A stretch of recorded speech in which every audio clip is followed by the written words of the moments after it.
Appalachia school shooting. From 2018 until the most recent school shooting in 2024, there have been 90 killed in the school shootings. And we can see a major increase in school shootings directly after COVID happened, with 236 school shootings happening in 2021. And these are the U.S. gun death rates by states. And we can see that they're mostly concentrated in the southern region. The U.S. General Surgeon has taken the unprecedented step of declaring gun violence a public health crisis because of the amount of deaths related to gun violence in the United States. The most recent school shooting was on September 4th, 2024 at Appalachia High School in Georgia. It was a normal day for the students until another student began firing into the classrooms. Sources state that he made his way onto the bus. Colt Gray made his way onto the bus with a assault rifle style gun in his backpack and a knife as well. He was able to make it into the classroom or into the school building because there were no metal detectors of any kind, and they also did not use clear backpacks, so he was able to make it into the building with ease. At around 9:45, Colt was in his Algebra 1 classroom when he asked to go to the office to speak with an employee. He ended up actually going into the restroom and texting his mother an alarming text, which then led her to calling the school, and she ended up calling the school and spoke on the phone with them for 10 minutes, and then they ended up sending a resource officer to go to his classroom to get him and bring him to the office. But once the resource officer got to class, Colt had already been in the restroom at that time, and there was another student in his class with a similar name to him. So the resource officer thought he was able to stop it, but he actually wasn't. And soon after that, Colt left the bathroom around 10 a.m. and ended up firing into a classroom and into the hallway, resulting in one of the teachers pressing the panic button on the back of their name badges, and this had just been implemented about a week prior to this incident. And then about 2 minutes after the button was pushed, police officers were already on the scene.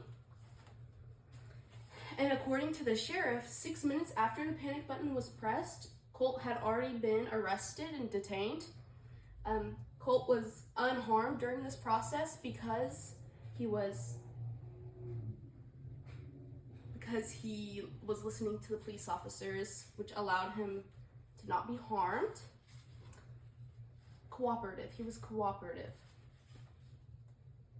And as the police officers and paramedics went in to evacuate the students, they ended up finding 1 dead in one hallway and then 3 dead in another hall. And the 4 victims were Richard Aspinwall, Christina Ermey, Mason Shermanhorn, and Christian Angulo. So these were 2 teachers and 2 students. These students were freshmen at the school.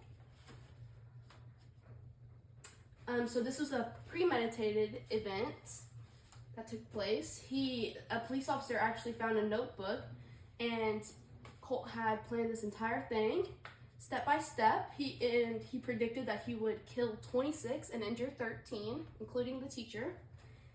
And he was also about 6 months to a year prior investigated by the FBI because of threats he made online on various platforms about shooting up the school.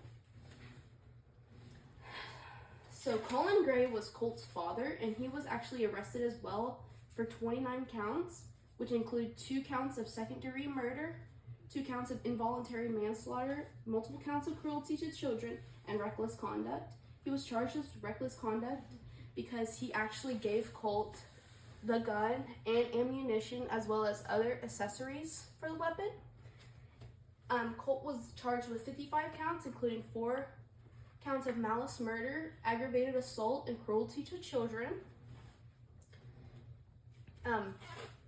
Colt Gray actually had a history of mental health issues. His counselor came out and said that in one instance, Cole actually came to the office with a full-blown panic attack and ended up sitting on the floor, rocking back and forth. And his father was aware of these mental health issues. So some preventative measures that could be taken would be to add metal detectors, clear backpacks, and also spread mental health awareness throughout the school system.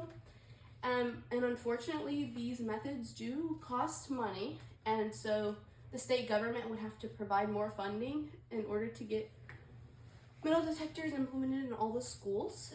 And so it is up to the state government and the citizens to protect the future students of America.